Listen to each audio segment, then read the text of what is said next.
boa tarde. Estão me ouvindo? Ok. Então, qualquer dúvida, então, coloca aí, igual o Leonardo colocou, né, informação se tiver algum problema no som. A gente vai falar sobre registro médico, mas já vou fazer uma ressalva de cara aqui, né? O registro médico, ele começou como registro médico, mas hoje tem se defendido a ideia de registro em saúde orientado por problemas. O ponto principal, então, é um registro orientado por problemas.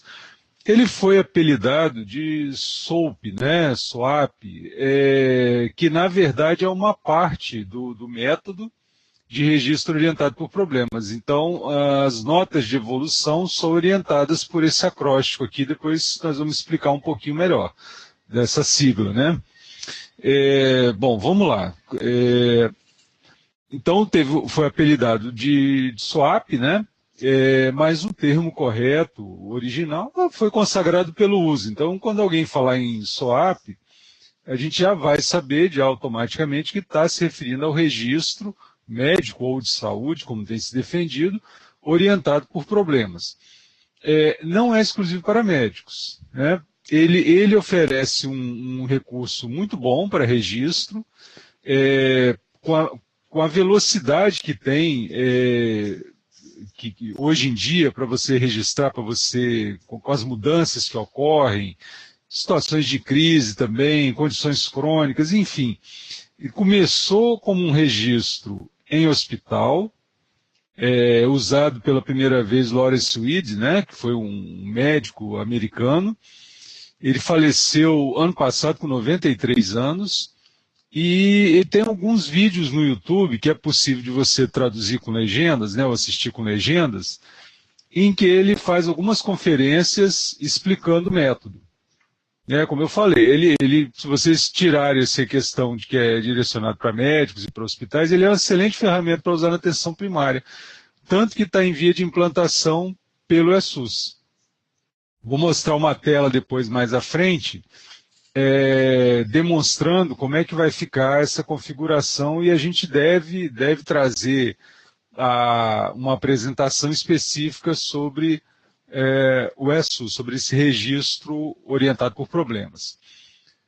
Então, o que aconteceu? O Lawrence Weed, ele pegou duas gerações, né, antes e no pós-guerra, que a proposta do registro médico, inicialmente, era um registro literário, por isso que tem tantos médicos e também profissionais de saúde que são escritores.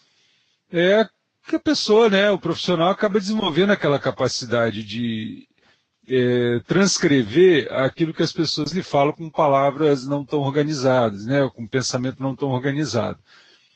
Então, com o passar do tempo, foi se fazendo formas de registrar. E inicialmente era literário, né? Era um registro como se fosse uma história mesmo. Não tinha essa sistematização que hoje a gente chama da história clínica tradicional, que é o QP, né, que é o principal, o HDA, né, que é a anamnese tradicional, seguida de exame físico. Em algum ponto você coloca a história patológica pregressa, história familiar, história psicossocial. A grande maioria das profissões de saúde utiliza esse modelo. Era um modelo de registro em hospital, que foi uma forma, em determinado momento histórico, que se utilizou para romper, né, romper com esse modelo de registro literário. Hoje em dia tem alguns grupos que defendem, e é muito interessante, o registro chamado registro baseado em narrativas. Voltar a escrever de forma literária, como se fosse uma história, né, uma história contada como uma história clínica, porque quando nós fazemos o registro, é o ponto de vista do profissional. É como a gente entendeu aquilo que a pessoa está falando. Não tem nada de errado nisso, só que as faculdades, infelizmente, só ensinam um método, como se só existisse aquela maneira de registrar uma história. Então, há algumas alternativas. Uma delas que a gente vai aprofundar um pouco mais hoje, que é orientado por problemas, é mais objetivo, mais direto, e é muito importante, mais econômico, né? Para o gestor é muito importante porque é mais econômico e gera menos iatrogenia. Depois eu vou explicar um pouco melhor por quê. Eu coloco a pessoa que está sendo atendida em menos risco. Mas parece estranho, né? Poxa, mas por que registro, né? Por que um registro vai diminuir o custo e por que o registro, uma simples mudança de método, vai colocar as pessoas em menor risco? Né? Então, é assim, eu inteligentemente, quem trabalha com registro no SUS, percebeu isso, porque tem estudos que mostram isso, e vai introduzir no SUS, né? No SUS. A maioria dos prontuários eletrônicos deveria seguir esse método. Medicina baseada em narrativa, ou método de registro baseado em narrativa, a gente não vai tratar muito, não vai tratar hoje, não. Mas a maioria dos prontuários eletrônicos, incluindo o SUS, está trazendo esse formato de registro em problemas. Por que causa menos iatrogenia? Pelo simples fato de você não ficar obsessivamente ou ficar obcecado em encontrar um diagnóstico. A grande maioria de problemas na atenção primária, eles são indiferenciados. E aí, entendendo isso, não é querer ser negligente, é perceber que os problemas eles são diferenciados. Não adianta fazer excesso de exames demais para tentar procurar uma causa que nunca vai ser encontrada. Então, por exemplo, está se chegando à conclusão hoje que o principal diagnóstico para tosse, eu vi isso numa conferência recentemente, o principal diagnóstico é a tosse mesmo. Você não vai encontrar uma causa para ela. Pode parecer estranho, assim, porque se parar e pensar, a quantidade de exames que a gente faz para identificar por que a pessoa está tossindo, e geralmente é o último sintoma de uma síndrome respiratória qualquer, vai pedir exame sem necessidade. Ah, Marcelo, mas a gente tem uma prevalência alta de tuberculose. Perfeito, tem que ser investigado, mas é um exame relativamente simples, a gente deve fazer de rotina. Não estou dizendo aí que deve todo mundo ser pedir tomografia, ressonância, exames excessivos, cultura, descarro, além do que deve ser feito, exatamente porque na nossa realidade o grande problema, a tuberculose descartou, não deve ficar procurando, investigando demais. Estou dando esse exemplo, que se o registro, a gente se entender que o problema é tosse, uma tosse prolongada, que não tem uma causa, muitas vezes, identificável, nós vamos conversar e decidir junto com o paciente ou com a pessoa que a gente está atendendo que a gente não precisa ficar investigando. Então, duas coisas. Evita exames excessivos sem necessidade, um registro adequado, um raciocínio, que ele traz o raciocínio para um patamar mais realista. Não vamos ficar procurando problemas que não existem, criando problemas. Então é mais econômico. E o fato de colocar as pessoas, fazer menos exames sem necessidade, tem que fazer uma ressalva. Exame sem necessidade. Exame, quando é necessário, ele é bom. O problema é fazer exame que não precisa, que é desnecessário, que bota a pessoa em risco sem precisar. Cria problema onde não tem. Então fica mais econômico e bota as pessoas sob menos risco. Então o registro ajuda no raciocínio clínico, e a entender melhor que o problema ele pode ser autolimitado. Então, alguns países europeus estão colocando essa ideia. Tosse, por exemplo, é clássico, está ficando clássico. Tosse é tosse. O diagnóstico principal vai ser tosse mesmo. Não adianta procurar outras coisas. Então, depois nós vamos tratar também, continuando aqui o raciocínio, os componentes do registro médico ou de saúde. O Zé Mauro Lopes, que ele coloca isso no Tratado de Medicina de Família, ele pega a sigla do SOP e coloca o RE-SOUP, o Registro de Saúde Orientado por Problemas. Então ele usa uma siglazinha um pouquinho diferente. Eu vou manter a tradicional, já que eu estou me referenciando ao Lawrence Weeds, e o SOUP, a sigla é uma parte do registro orientado por problemas. Nós vamos entender melhor aqui. Então, reforçando, o que é problema nesse tipo de registro? Na APS faz mais sentido problema de saúde do que diagnóstico. Por isso é importante o CIAP, que é a Classificação Internacional de Atenção Primária, e o CIF. Claro, o CID é importante, o CID vai procurar diagnósticos. Quase que a gente não usa aquela partezinha final do CID, do Z, que é a codificação para problemas gerais, né, causas indiferenciadas, a gente quase não usa. Ele tem problemas sociais também. O CID tem essa categorização, mas a gente quase não usa. A gente quer achar um diagnóstico, e claro, a pessoa que a gente atende, durante séculos a gente andou falando isso, né? Tem que ter um diagnóstico, tem que chegar a uma conclusão, e nem sempre é assim, né? Muita gente fala que isso é negligência, mas não é. Na verdade, se a gente parar e pensar, nós vamos ver que grande parte dos problemas que a gente atende à atenção primária, eles são diferenciados e não se chega a conclusão nenhuma. Por mais que a gente investigue, não estou dizendo quando você não investiga, por mais que se investigue. E mais, não tem nenhuma evidência que mostre que a medicina defensiva, que você pedir exames para se defender de um processo, diminui o número de processos. Muito pelo contrário, continua aumentando. O que decide ter ou não um processo é ter uma boa atenção, um bom cuidado por parte de toda a equipe. É isso que torna as pessoas satisfeitas ou insatisfeitas. Não é o fato de pedir um monte de exame e dar um monte de remédio. Não é isso que decide a saúde das pessoas. Então, por que é importante o CIAP? Né? Nós pegamos no S do SOAP, eu vou detalhar um pouquinho mais, é o subjetivo que a pessoa te diz. Então, a gente tem que ter uma capacidade muito boa de percepção, de ouvir, parar, calar a boca, ficar ouvindo o que a pessoa tem para falar. A gente interrompe com 8 segundos, né? 8 a 10 segundos o que a pessoa está falando. Isso já é estudado. Você permitir que a pessoa fale 2 minutos, 2 minutos e meio, ela te dá 80, 90% das informações para um bom diagnóstico. E a gente, claro, a própria pressão, a gente é fruto da sociedade, né? Então a gente sofre a pressão para pedir muito exame e pedir muito, prescrever muito medicamento. Então, o subjetivo é o que realmente preocupa a pessoa. Eu vou dar um exemplo clássico. Uma pessoa chega com hipertensão, ela tem hipertensão, está controlada. Ela toma vários anos de hidroclorotiazida, que é um excelente diurético. Medicamento antigo, seguro, né? Custo baixo e extremamente eficaz. Só que essa pessoa, ela trabalha, eu estou contando até uma situação real, né, que aconteceu comigo. Essa pessoa sempre trabalhou do lado de casa, próximo à casa, e andando para o trabalho. De repente, com a crise econômica, ela precisa trabalhar, para quem é de Vitória, né, que do Espírito Santo talvez conheça melhor, trabalhar no município da Serra. Ela tem que se deslocar de Vitória para ir para o município da Serra. Estou vendo gente aqui de Minas entrando no sistema, por exemplo, é como se fosse, mal comparando, de Belo Horizonte para Brumadinho, para alguma cidade pro Itaúna, né, que é do lado ali de Belo Horizonte. Quer dizer, é uma região metropolitana que tem uma dificuldade de deslocamento. Ela pode ficar entre 1 a 2 horas dentro do ônibus, que não tem banheiro, um ônibus coletivo, né?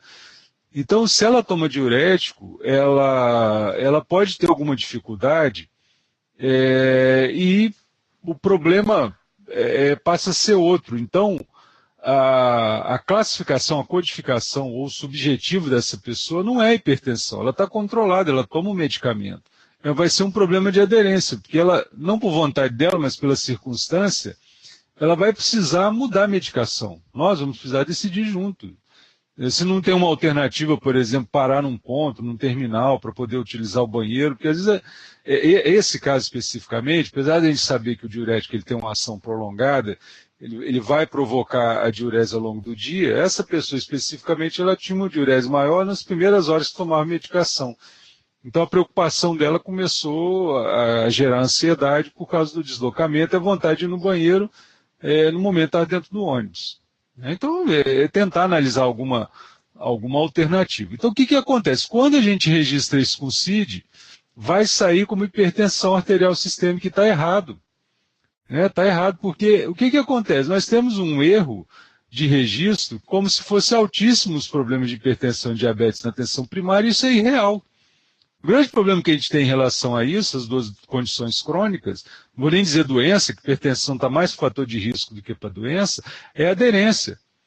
E a gente, quando tem aula de hipertensão, educação permanente, nós vamos ter aula sobre qual o tratamento para hipertensão, qual o tipo de medicamento, como é que é o protocolo de classificação de risco, e raramente se discute a aderência, que é uma arte, né? É uma coisa super complicada. E tem CID para aderência, para não aderência. Tem um CID, eu não vou lembrar agora, mas tem um CID para não aderência. Então o CIAP também tem uma codificação quando a gente coloca no S, lá no primeiro item do registro orientado para o problema, ou na lista de problema, que o problema não é a hipertensão. A hipertensão, nesse caso que eu estou contando, está controlada. É um problema de aderência ao medicamento. É um problema social por causa do desemprego que aconteceu com essa pessoa. Isso tem que entrar na lista de problemas também, né? Então, isso tem uma repercussão sobre a saúde da pessoa, as questões sociais. Normalmente, numa anamnese tradicional, você não tem muito espaço para isso. Tem, mas não é muito valorizado, né? Então, a definição de problema, né? É tudo aquilo que requer ou pode requerer uma ação do médico, da equipe de saúde, e, em consequência, vai motivar um plano de intervenção. Já vai pegando aqui, o Pzinho ali do SWAP, né? É um plano de intervenção. Aí tem gente que fala assim, né, principalmente quando quer criticar o método, mas a gente não. Como é que médico vai entrar em questões sociais? Não, mas a gente tem que saber que as questões sociais interferem na saúde das pessoas. Olha esse exemplo aí, a pessoa passa de se deslocar, primeiro que ela para de caminhar, né, que era uma caminhada até o trabalho, isso é importante para a saúde dela, começa a andar de ônibus. E no ônibus ela tem uma dificuldade para ir no banheiro. É uma questão real, né? Não é uma questão. É subjetivo, mas tem uma concretude, né? Tem uma questão real para ser resolvida, influencia a saúde das pessoas. A tendência da pessoa é não falar com o médico, ou não falar com a equipe, parar de tomar o remédio, que incomoda muito, porque às vezes tem uma experiência de ter tomado outros medicamentos que fizeram mal. Então ela não fala, né? Omite isso. E aí começa a ter uma série de uma repercussão em cascata desses problemas. Então, fatos passados também podem afetar a capacidade funcional, qualidade de vida, não só doença, mas desemprego e isolamento, como eu coloquei aqui, né? O desemprego, que foi esse exemplo que eu dei, e o isolamento também pode acontecer por uma série de circunstâncias, morte na família, né? Isso tem uma repercussão muito grande, tem que ser colocada na hora do registro por problemas. Então, vejam bem, né? Mais importante a hipertensão. Não é que não seja importante, é mais importante situações sociais e da vida da pessoa do que a condição clínica em si. A condição clínica em si, ela isolada, não quer dizer muita coisa, ela tem que estar dentro de um contexto. Então, no S, no subjetivo do registro, tem que conter esse contexto, tem que contemplar esse contexto. O CIF a gente não usa muito, voltando aqui, né, a codificação, a classificação internacional de funcionalidade, é como que repercute a doença, a condição clínica, ou a situação de vida da pessoa no dia a dia dela. Né? Então, por exemplo, pode ter uma mudança, a pessoa mudou para um lugar que tem uma barreira geográfica que ela não consegue ir até a unidade de saúde, pegar um medicamento, não digo nem para consultar. Então, ou teve um AVC e precisou mudar de casa porque não consegue trabalhar, né, tem uma repercussão financeira aí na vida e com a AVC ela tem uma limitação motora. Então, como é que a doença, a condição clínica repercute na vida? Isso é muito interessante, a gente usa pouco. Por enquanto está introduzindo o CIAP, né, que é a Classificação Internacional de Atenção Primária, para, vamos dizer assim, não é abandonar o CID, é completar o CID. Então, o subjetivo tem vários itens no CIAP que é de medo. A pessoa tem medo de morrer. Conversou com o vizinho teve um AVC, ou teve um infarto, e na segunda-feira ele está lá na nossa porta, na unidade, preocupado porque o vizinho tem as mesmas condições que ele, condição clínica, tem hipertensão, tem diabetes, né, não caminha, não faz atividade física, se alimenta mal, e de repente a pessoa sofreu um infarto e cai a ficha, né, como a gente diz, opa, eu posso ser o próximo. Então, medo de morrer, medo de ficar doente, também é codificado. Se vocês olharem no CIAP, procurarem o sumário do CIAP, né, na internet, vocês vão encontrar. Então, essas questões subjetivas a gente tem que trazer para um plano de registro, né? Não é subjetiva para sempre. Também eu acho um pouco errado falar em tipo de problema. O problema sistematizado, ele já é praticamente o caminho para a solução. Então, aquela pessoa que chega trabalhada, né, sem saber organizar muito, o SOAP, a maneira de registrar a evolução, a própria lista de problemas, ajuda a organizar isso. Então, o fato de organizar o problema já é um caminho para a solução. Vamos continuar aqui. Bom, o que não é problema? Termos vagos e não concretos. Por exemplo, processo respiratório agudo. Não quer dizer nada, né? É melhor colocar infecção de vias aéreas superiores. Às vezes, a gente não consegue dizer se é sinusite, se é faringite. É uma precisão diagnóstica, às vezes a gente não consegue. E quase sempre você vai ficar com uma dúvida. Então, infecção de via aérea superior é uma síndrome. Então, isso aí é legal a gente colocar, a gente registrar. Agora, processo respiratório agudo não quer dizer muita coisa. Eu não sei se é alto, se é baixo. Lembra que o registro, o prontuário, é uma ferramenta de comunicação entre quem está escrevendo e quem vai ler. E para o bem do próprio paciente que seja uma boa ferramenta. Porque se estiver mal escrito, mal registrado, ele vai ter dificuldade para, quando troca o médico, quando troca o enfermeiro, um outro profissional, vai ter dificuldade para contar a história toda, né? Às vezes vai esquecer e tem coisas que estão ali no registro, estão à mão, né? Estão disponíveis. E não é, o prontuário tem que ser olhado, não é só um salva-memória, né? Como o Zé Mauro usa no capítulo dele. Ele é um instrumento de raciocínio clínico ao longo dos anos, não é naquele dia. Você não tem que ter o raciocínio clínico, não é para resolver o problema daquele dia. Também, mas ele pode ser para raciocinar ao longo de vários anos. O registro adequado facilita isso. Evitar termos com interrogação. Hipertensão arterial sistêmica. Então, ele tem uma medida de pressão alterada, isso é um dado bem objetivo. Né? Quando a gente registrar um problema, ele tem um valor alterado de pressão. Quer dizer que seja um diagnóstico, pode ser a primeira medida. Apendicite interrogada, não, ele pode ter uma dor abdominal, dor em fossa ilíaca direita. Mas não dá para afirmar que é apendicite. Não. Asma também. Né? A asma pode ser difícil um diagnóstico definitivo. Ele pode ter sibilo. Né? Ausculta respiratória com sibilo. Você pode fazer um registro, é um problema. Né? Ou dispneia por broncoespasmo. Então, você está ouvindo o chiado, sibilo, mas às vezes não dá para definir se é asma, né? Então, alguns outros problemas, suspeitas, por exemplo, suspeita de depressão. Às vezes a pessoa está triste, você não conseguiu fechar um diagnóstico, ou houve um episódio depressivo. Então, suspeita de depressão não quer dizer nada. Quem lê vai ficar em dúvida. O que essa pessoa tinha exatamente? Suspeita de depressão é muito, muito vago, né? Então, tentar colocar ali o que aconteceu, o que se apresentou naquele dia. A pessoa estava triste por causa da morte de um familiar. Ponto. Coloca isso. Né? Registra isso. Registra que você chegou. Então, não é muito afeito o SWAP para jogo de adivinhação. Né? Vamos colocar o que estava ali. Às vezes é um sintoma que se apresenta e você não consegue chegar a conclusão nenhuma naquela consulta. Então, essa precisão que o Weeds tentou romper, por que ele questionava? A medicina baseada em narrativa, né, o registro literário, se perdeu que era o principal forma de registro antes da guerra. Com a guerra passou a ser um registro extremamente objetivo. Então ele tentou achar um equilíbrio entre as duas, né? Nem tanto céu nem tanta terra, como se diz, né? Tentar ainda de uma forma não literária, mas assim registrar o que era subjetivo, mas trazendo para um plano também objetivo algumas questões. Por exemplo, tanto que no O, né, no O do objetivo, a gente coloca dados de sinais vitais, resultados de exames, né, coisas que a gente consegue medir, consegue aferir. Então ele tenta dessa forma. É muito interessante as palestras dele, para quem puder assistir, Lawrence Weed, né, depois eu vou botar uma imagem dele com o nome para vocês procurarem na internet. Então, assim, diagnósticos a descartar também deve ser evitado, tipo, descartar hipotireoidismo, descartar a gravidez. Bom, bota atraso menstrual de tanto tempo.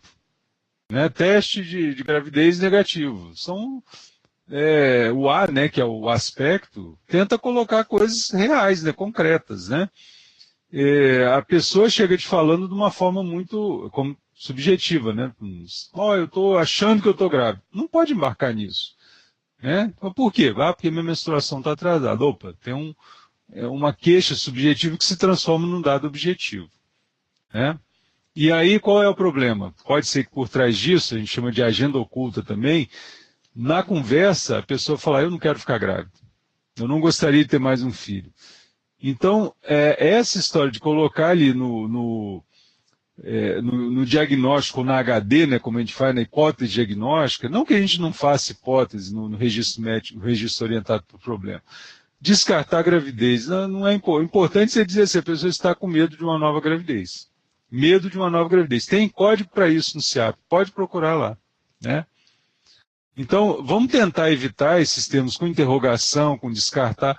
Às vezes é só um sintoma, não tem problema, porque a gente está acostumado na hipótese diagnóstica colocar os diagnósticos de doença. A gente pode simplesmente colocar questões que não ficaram muito claras. Às vezes você só tem um sintoma ou um sinal, né? Não tem nenhum problema, não é nenhum pecado. Finalizando aqui nessa questão do problema. O problema é a unidade funcional do registro, que tem 4 componentes funcionais. Então, ele é a unidade funcional do registro. Então, o registro orientado ao problema, ele tem. O SOAP é uma parte dele, foi consagrado pelo uso, como se fosse método SOAP. Não tem método SOAP.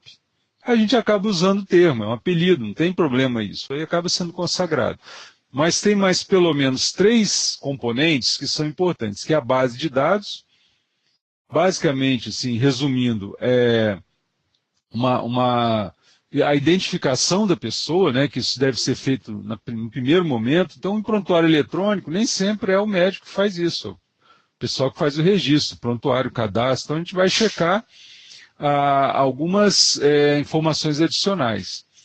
A lista de problemas que é chave, né, é decisiva. A gente não faz lista de problemas. Isso para qualquer prontuário é essencial.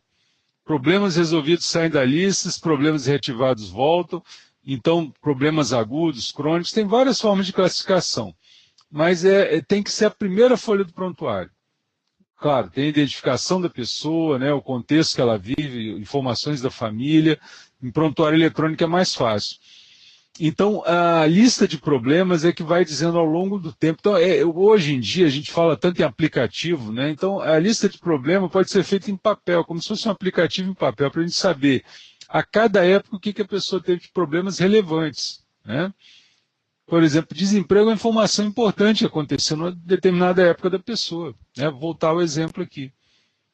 Hipertensão, quando foi o diagnóstico, e sempre colocar no SOAP, por exemplo, hipertensão é um problema crônico, pode estar controlado. Então, isso tem que ter uma informação lá no A, né, que seria a avaliação que se avaliou, problema crônico, hipertensão arterial sistêmica controlada, com medicamento, sem medicamento.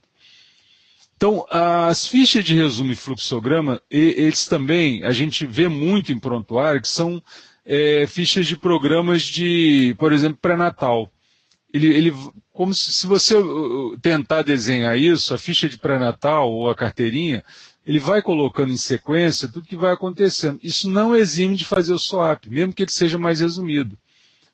Não exime de fazer a nota de evolução. Compreende? Tem que ter uma sequência do prontuário com dados sumários, mesmo que você detalhe mais na ficha de pré-natal, que no prontuário eletrônico e no prontuário de papel ficam à parte, não exime de colocar um registro breve no formato de SOAP na sequência do prontuário.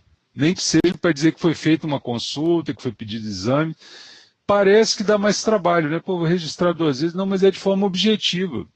Para quem lê depois, pensa assim, seja generoso. Quando a gente escreve, a gente tem que ser generoso com quem vai ler.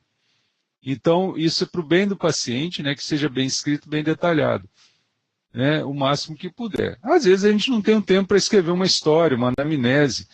Então, assim, coitado do paciente que é atendido por alguém que está com aquele cacuete ainda, que foi treinado, como aconteceu comigo, com a anamnese feita em hospital. No hospital, a pessoa está à sua disposição ali, né, entre aspas. Ele está disponível para contar a história, às vezes 10 vezes, né? Eu lembro assim que a gente estudou em hospital universitário, às vezes a pessoa reclamava, pô, já estou contando uma história pela 10ª vez para o estudante, para o residente, para o médico, e quando reinterna, começa tudo de novo. Todo aquele registro ali não serviu de muita coisa. E unidade de saúde é diferente, né? A pessoa tem a vida dela, vai sair dali com o horário contado para cuidar da casa, para ir para o trabalho. Então você tem que ter uma forma de registro objetivo. Então, o registro orientado por problema, né, o apelidado SOAP, ele se presta a isso também, né? Então, continuando aqui.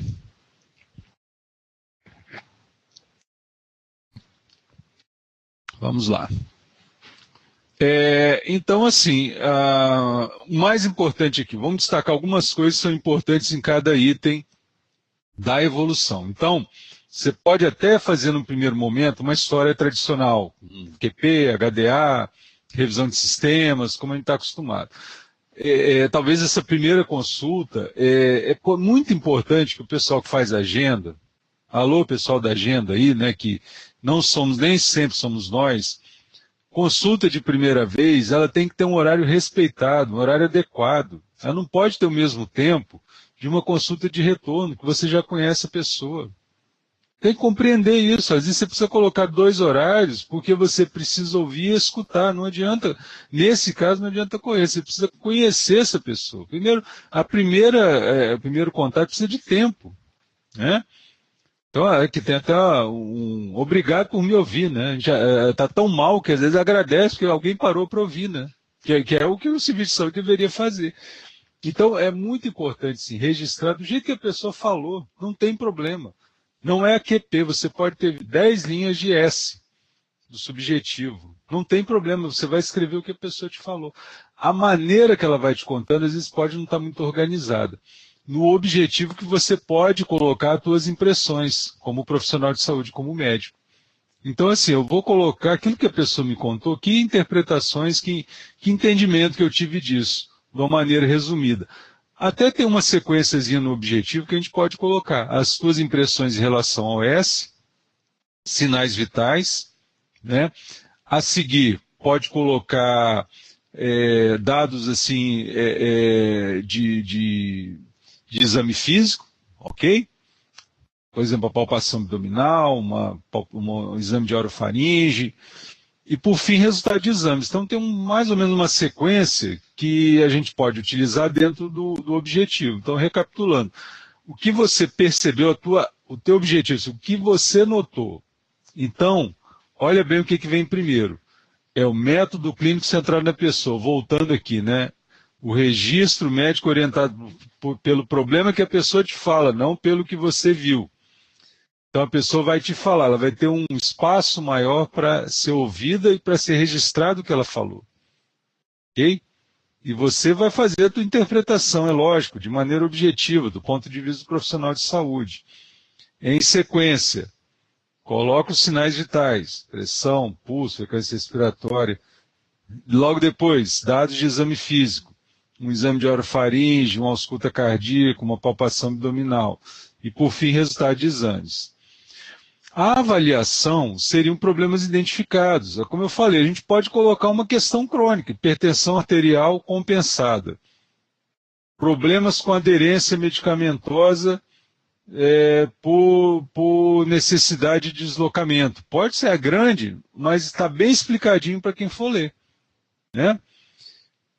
Mudança de local de trabalho. Estou pegando aquele exemplo que eu dei, eu não escrevi aqui, mas eu estou para raciocinar em cima do que a gente está falando, né?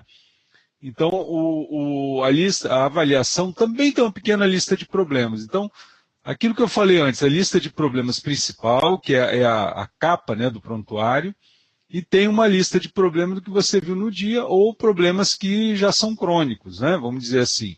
Então, tem uma pequena lista, né, um resumo dessa lista de problemas daquilo que foi tratado no dia. Se tem um problema lá na lista de problemas principal e não foi tocado, não teve necessidade de trazer, não teve importância naquele momento, você não precisa colocar. Né? Eu coloquei aqui também, mais em cima do objetivo, escala de dor, por exemplo, que a gente usa muito pouco. Né? Dor é um dos principais problemas de consulta e a gente usa pouco essa escalinha de dor, né? Que é uma escala que tenta trazer do plano para o plano objetivo, que é subjetivo. Se a dor muito forte, se a dor muito fraca, com as carinhas aqui. Então, a escala de dor, apesar de ser subjetiva, pode ser assim, subjetivo, doutor, eu estou com muita dor de cabeça. Você pode trazer isso para um plano objetivo. Mas qual a medida dessa dor? 5 para uma dor moderada, 10 para uma dor forte? Que nível que está essa dor? Registrar ali, porque a dor vai ser sempre subjetiva, só a pessoa que pode saber. Mas você pode trazer no plano de registro com a escalinha de avaliação da dor. Né?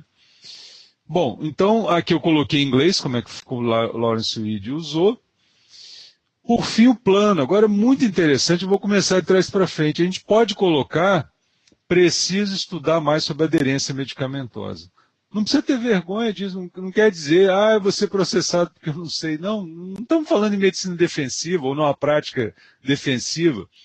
Só aprofundar entendimento, aprofundar estudos sobre. Então, o próprio profissional, no P, ele pode colocar o que ele precisa estudar. Ninguém sabe tudo. É perigoso quando a pessoa tem a postura de que sabe tudo. É perigoso, é arriscado para o paciente.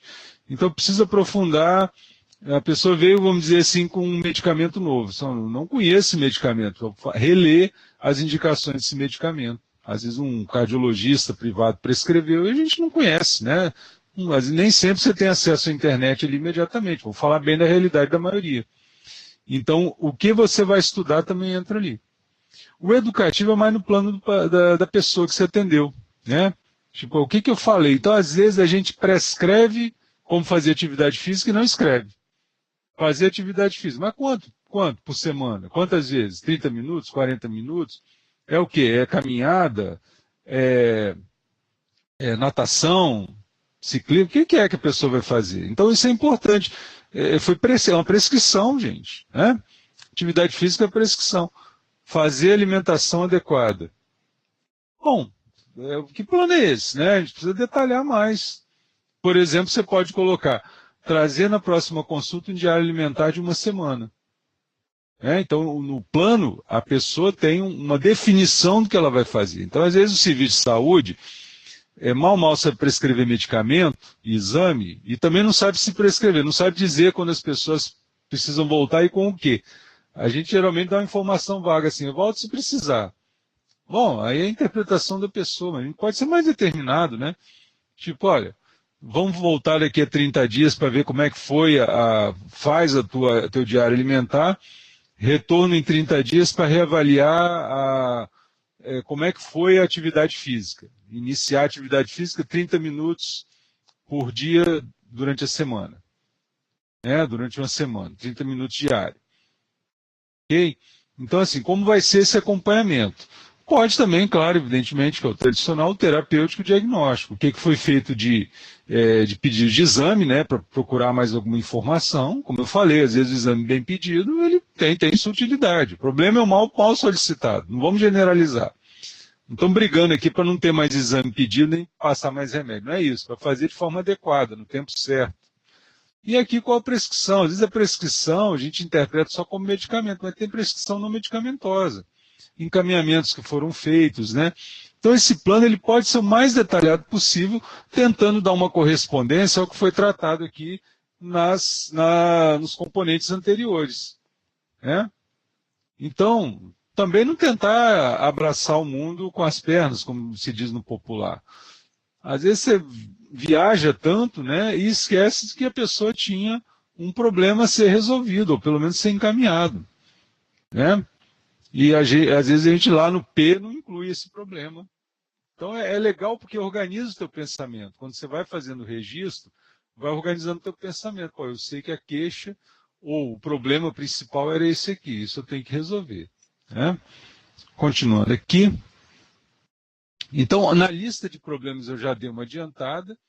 Diagnósticos, evitar, né? Os erros mais frequentes que a gente vê é colocar essas interrogações ou questões duvidosas na lista de problemas. Quem vai ler fica completamente perdido, né? Bom, era hipertensão, não era? Essa interrogação gera um monte de interpretações para quem está lendo.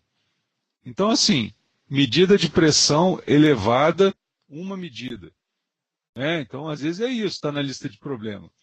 Quando definiu em outras medidas seriadas que a pressão estava alta, muda a lista de problema. Coloca lá como hipertensão, porque foi definido um diagnóstico. Nesse caso, definiu-se o diagnóstico. Depressão, às vezes você acompanha a pessoa, ela passou por um momento de tristeza, foi um episódio depressivo leve, pronto. Vale registrar na lista de problemas, mas depressão interrogada, o que aconteceu? Quem lê não vai entender. Então é melhor, episódio depressivo leve. Então, estava triste quando morreu um familiar, o que é absolutamente normal. Às vezes não vale a pena colocar isso em lista de problema. Já o episódio depressivo leve, na minha interpretação, valeria colocar. A pessoa pode estar suscetível a outros episódios, situações semelhantes de estresse, né? Bom, evitar também colocar hífen no texto, porque às vezes a gente usa muito sinal que pode ser mal interpretado, pode ser interpretado como sinal de menos, né? Então qualquer outro sinal que possa gerar uma interpretação, eu dei a ideia do ponto de interrogação, mas um hífen pode dar um sinal de negativo. Né? Isso confundir um pouco quem está lendo. Rasurar o texto, no caso de papel, né, é sempre tentar, o que a gente recomenda é fazer um risco que seja legível, que está por baixo, ou colocar digo, né, ou digo e colocar a frase correta, mas não ficar rabiscando, rasurando, né, passando corretivo. Isso deixa o prontuário muito feio, né, e tem uma máxima que diz assim, que registra bem está cuidando bem das pessoas. Então, uma pessoa que olha o seu próprio prontuário, né, cheio de rasuras, então não pega bem, senão o profissional de saúde não está bem cuidadoso. Então, evitar essas rasuras. Outro erro é não datar o atendimento, que a gente não sabe quando aconteceu o problema, então é muito importante colocar a data e se jogar para a lista de problemas, colocar a data que apareceu e, às vezes, tem duas coluninhas. Uma, a data que apareceu o problema, e a data que foi resolvido. Ou quando é uma condição crônica, né, tipo hipertensão, a data que foi detectado e vai o segmento para a vida toda. Também não assinar, né, caneta, no caso de prontuário eletrônico, é assinatura digital. Às vezes a gente deixa para fazer isso depois e nunca assina digitalmente, mas a maioria dos prontuários eletrônicos, né, agora que está entrando, isso vai ser praticamente impossível você não ter uma assinatura digital. Continuar aqui. As vantagens, né? Então, dar uma visão ampla da pessoa.